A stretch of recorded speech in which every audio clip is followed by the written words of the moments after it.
सुप्रभात बच्चों। प्राणियों में पोषण के इस भाग में आपका फिर से स्वागत है।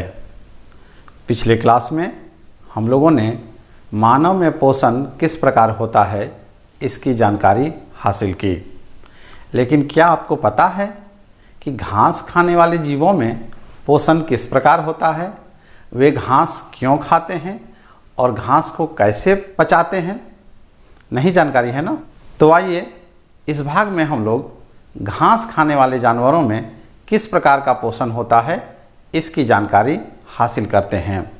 तो सबसे पहले हम लोग देखते हैं कि घास खाने वाले जीवों में पाचन तंत्र की बनावट किस प्रकार है। जैसा हम लोग का पाचन तंत्र है, मुख से प्रारंभ होता है, यहाँ भी वही स्थिति है।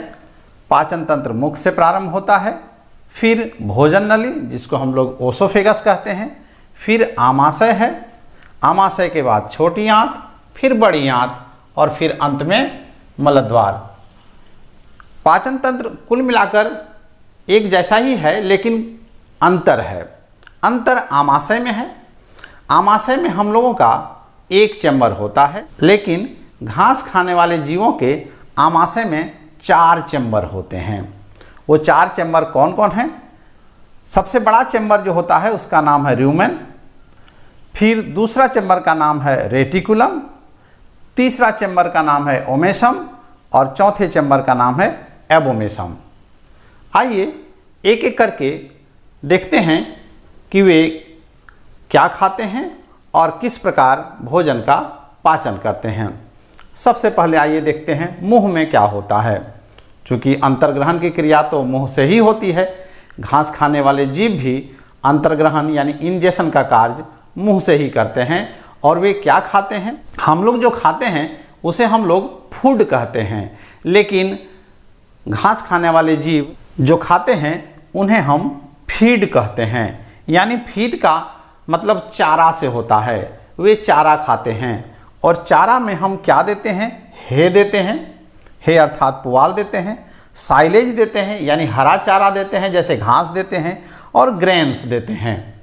हे और साइलेज अम्लीय गुण वाले चारा हैं, यानी इसमें अम्ल की मात्रा ज़्यादा है। अब जब ये खाना खाते हैं, जब ये चारा खाते हैं तो ये चबाते नहीं हैं। जब मुंह में ये भोजन को डालते हैं तो क्या होता है, उनमें भी लार ग्रंथियां या स्लाइवरी ग्लैंड्स होती हैं। स्लाइवरी ग्लैंड से स्लाइवा निकलता है, लार निकलता है। और आपको जानकर के हैरानी होगी कि ये एक दिन में, जैसे गाय है, एक दिन में 100 से 200 लीटर तक स्लाइवा निकालती है अपने स्लाइवरी ग्लैंड से। और स्लाइवा में क्या होता है, लार में क्या होता है? सोडियम बाइकार्बोनेट, जो कि क्षारीय गुण वाला होता है, और यह बफर की तरह काम करता है। बफर अर्थात यह अम्लीयता को कम करने का कार्य करता है।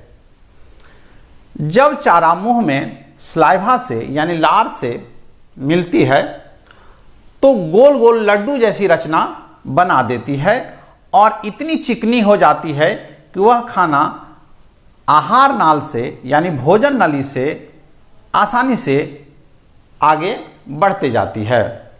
और भोजन लड्डू की तरह बनते हुए आगे बढ़ते हुए सीधे कहाँ जाती है? रूमेन में, जो आमाशय का सबसे बड़ा चैम्बर है।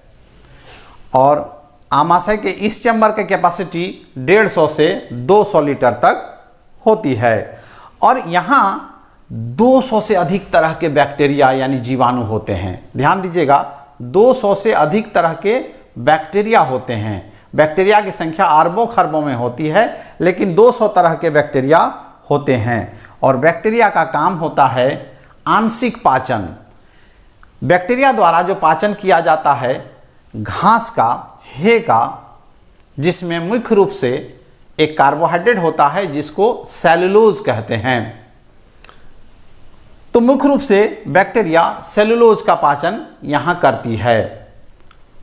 चूँकि हमारे शरीर में ये बैक्टीरिया, हमारे पाचन तंत्र में ये बैक्टीरिया नहीं होते हैं, अतः हम सेलुलोज का पाचन नहीं कर पाते हैं।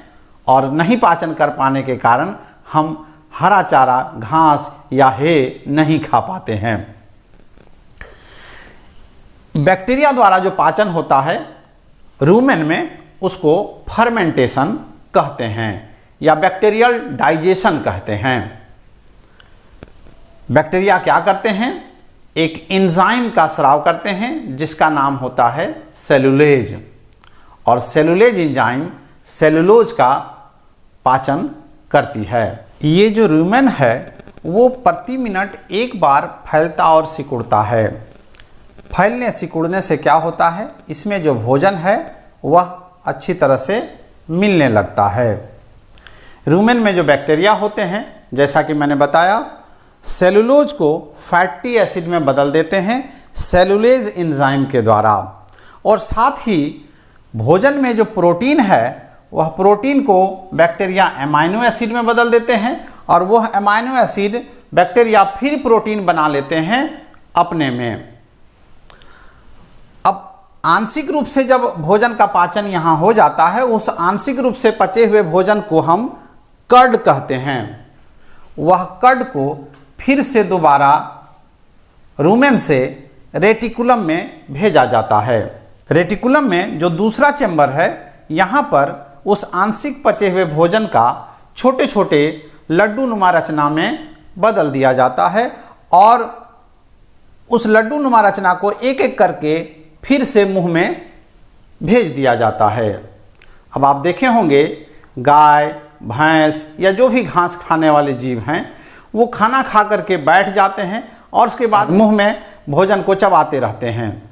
हम लोग सोचते होंगे कि आखिर वो करते क्या हैं। वास्तव में वह जो भोजन फिर से मुंह में आता है उसको वह चबाते हैं और अच्छी तरह से पीस देते हैं। इस प्रक्रिया को जुगाली करना या रूमिनेशन कहा जाता है, और ऐसे जंतुओं को रूमिनेंट्स कहा जाता है।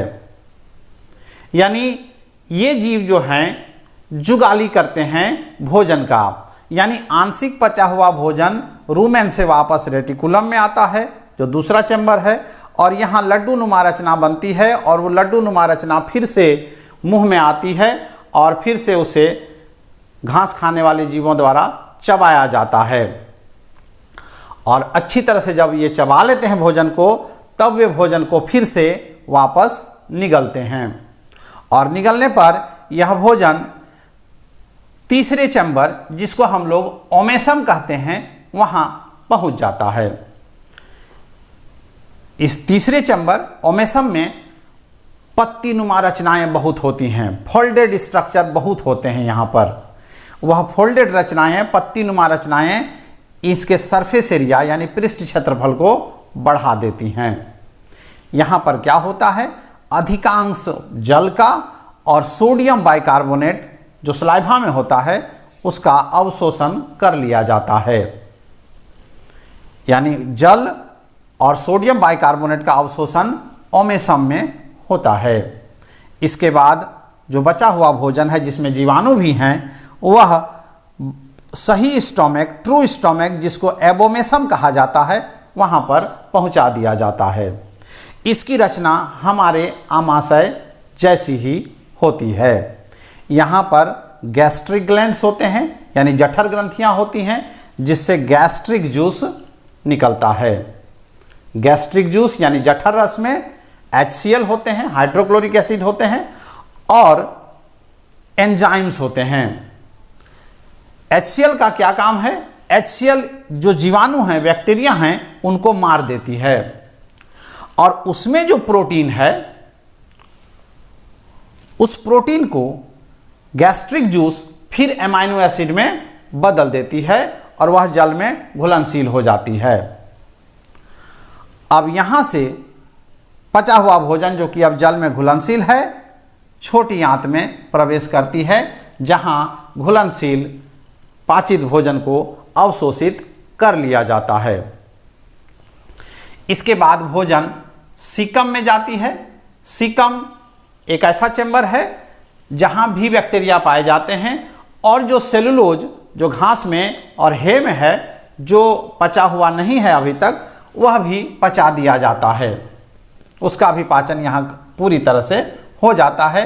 फिर वह बड़ी आंत लार्ज इंटेस्टाइन से होकर गुजरती है, जहाँ अधिकांश जो भी जल हैं और पचे हुए भोजन हैं उसका अवशोषण कर लिया जाता है, और उसके बाद अपाच्य भोज्य पदार्थ कोलन से होते हुए रेक्टम में पहुंचती है, जहां एनस द्वारा उसे निष्कासित कर दिया जाता है। तो इस तरह से हम लोगों ने आज घास खाने वाले जीवों में किस प्रकार पोषण होता है इसकी जानकारी हासिल की।